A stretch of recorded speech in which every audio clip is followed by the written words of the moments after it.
Hello, welcome to सू मोबाइलॉजी online classes. कैसे हैं बच्चे आप लोग? चलिए, आप लोग का परसों नीट है, उसके लिए ऑल द बेस्ट। और देखिए, इस बार आपको होमोलोगस ऑर्गन, एनालोगस ऑर्गन से क्वेश्चन मिलना चाहिए। तो चैप्टर 7 इवोल्यूशन से टॉपिक लिया गया, एविडेंसेस फॉर इवोल्यूशन में। अब हम लोग बात करने जा रहे हैं होमोलोगस ऑर्गन, एनालोगस ऑर्गन के बारे में। रिचर्ड ओवन साइंटिस्ट थे जिन्होंने होमोलोगस टर्म दिया। तो होमोलोगस ऑर्गन बेसिकली कह किसके बारे में रहा, बता क्या रहा? Organs having same origin but performing different functions. ऐसे अंग जिनकी की उत्पत्ति एक ही तरह से हुई हो, लेकिन वो एडप्ट करके ऑर्गन्स में एडप्टेशन हुआ और फंक्शंस अलग अलग कर रहे हैं। ठीक, इस तरह के ऑर्गन्स को हम लोग होमोलोगस ऑर्गन बोलते हैं। एग्जाम्पल के तौर पर वेल, बैट, चीता, ह्यूमन में सिमिलरिटी ये है कि उनके 4 लिम्ब में जो बोन का पैटर्न है, जो विन्यास है, वो सेम है।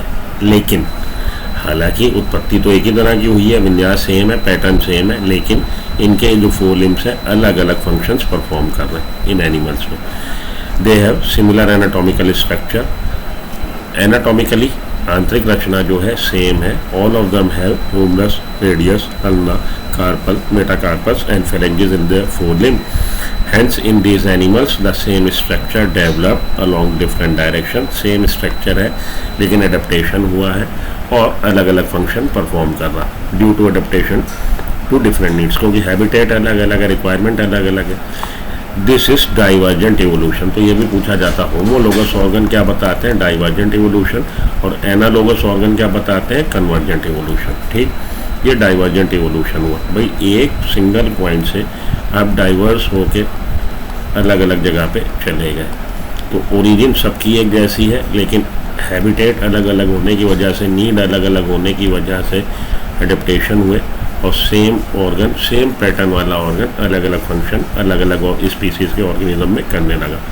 इसी तरह के ऑर्गन जिनकी उत्पत्ति तो सेम हुई, सेम ओरिजिन हो, लेकिन अलग अलग फंक्शन कर रहा हो, इस तरह के ऑर्गन्स के लिए हम लोग टर्म यूज़ करते हैं homologous organ. Homology indicates common ancestry. तो होमोलोगस, अगर होमोलॉगी है 2 स्पीसीज के बीच में, तो इसका क्या मतलब है? इसका मतलब है कि उनका पूर्वज एक ही रहा होगा। Homology indicates common ancestry. Other example अगर आपसे पूछा जाए, वर्टिब्रेट के हार्ट और ब्रेन होमोलोगस ऑर्गन का एग्जांपल है। प्लांट्स में thorns of bougainvillea and tendrils of cucurbita homologous organ का ओरिजिन एग्जाम्पल है, क्योंकि दोनों ही एक्सिलरी बर्ड से, स्टेम से अराइज हो रहे हैं। स्टेम का मॉडिफिकेशन कहलाएगा। Thorns of Bougainvillea and Trendle of Cucurbita. The homologous organ are result of divergent evolution. Homologous organ किसका रिजल्ट है? डाइवर्जेंट इवोल्यूशन का। तो 4 लिम्ब का ये देखिए इन्होंने दे रखा है कि भाई ये आपकी humerus, radius, ulna, carpal, metacarpal और फेलेंजीज, सभी पे यही पैटर्न है। लेकिन मैन में ये किसके काम आ रहा? होल्डिंग के, राइटिंग के, चीता में रनिंग के, वेल में स्विमिंग के, और बैट में ये फ्लाइंग के। अलग अलग फंक्शन ये कर रहे हैं। एनालोगस ऑर्गन पे आइए। ऑर्गन हैविंग डिफरेंट ओरिजिन का पैटर्न अलग अलग है, बट सिमिलर फंक्शंस, लेकिन परफॉर्मिंग सिमिलर फंक्शन, एक ही जैसा फंक्शन कर रहे हैं। उस तरह के ऑर्गन को हम लोग एनालोगस ऑर्गन कहेंगे। Example, wings of butterfly end of bird. तो देखिए बटरफ्लाई का विंग क्या कर रहा है? उसको फ्लाइट में हेल्प कर रहा, और बर्ड में भी उसको फ्लाइट में हेल्प कर रहा। तो फ्लाइट के लिए कौन रिस्पॉन्सिबल है? विंग्स। अब विंग बटरफ्लाई का देखिए और बर्ड का देखिए, तो देख के ही समझ में आ रहा है कि इनका ओरिजिन जो है डिफरेंट पैटर्न पे हुआ है। They are not anatomically similar. Anatomically similar structure नहीं है, though they perform similar function. तो एनाटॉमिकली सिमिलर स्ट्रक्चर नहीं है, लेकिन वो एक जैसा फंक्शन हेल्प इन फ्लाइट कर रहे हैं। Hence analogous structure are a result of convergent evolution.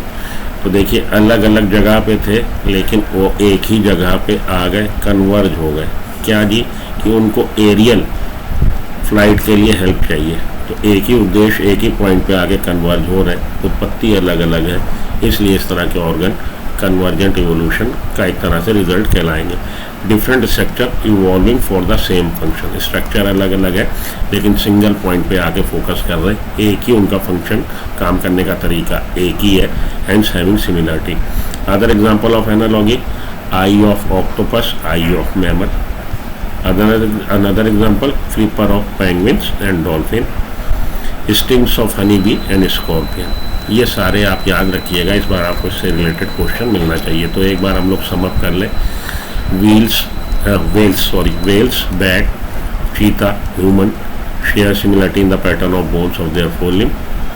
तो ये किस तरह का एग्जाम्पल हो गया? होमोलोगस ऑर्गन का, वर्टिब्रेट के हार्ट, वर्टिब्रेट के ब्रेन, किसका एग्जाम्पल हो गया? होमोलोगस ऑर्गन का।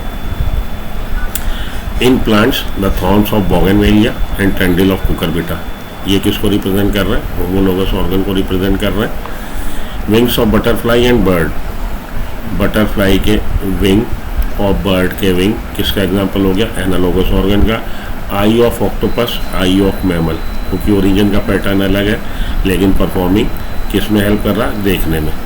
Flipper of penguin and dolphin, pattern अलग है लेकिन काम एक ही कर रहा है, स्विमिंग में हेल्प कर रहा है। Sting of honey bee and scorpion, तो हनी बी मधुमक्खी का और बिच्छू का डंक जो है काम एक ही कर रहा है, डिफेंसिव मोड दे रहा है उसको, लेकिन उत्पत्ति अलग तरह की। Sweet potato and potato, sweet potato modification है रूट का, पोटैटो मॉडिफिकेशन है स्टेम का, लेकिन काम क्या कर रहा है? स्टोरेज ऑफ फूड कर रहा है। तो उद्देश्य एक ही है, स्टोरेज ऑफ फूड, लेकिन ये आपका रूट का मॉडिफिकेशन है, ये शूट का मॉडिफिकेशन है, इसलिए कैसे एग्जाम्पल हो गए? एनालोगस ऑर्गन के। तो जैसा कि मैंने आपको बोला इम्पॉर्टेंट है, इस बार आपको होमोलोगस एनालोगस ऑर्गन का मिलना चाहिए, और भी अपनी एनसीईआरटी में देख लीजिएगा कहीं इस तरह का कोई, जैसे आप मॉर्फोलॉजी ऑफ फ्लावरिंग प्लांट में देखिएगा वहाँ पे कुछ एक दो एग्जाम्पल इस तरह के बन सकते हैं। तो थोड़ी सी वर्किंग करके जाइएगा, इस बार आपको इससे रिलेटेड क्वेश्चन मिलना चाहिए। मिलता हूँ ब्रेक के बाद अगले किसी वीडियो के साथ। Good bye, good luck, have a nice day.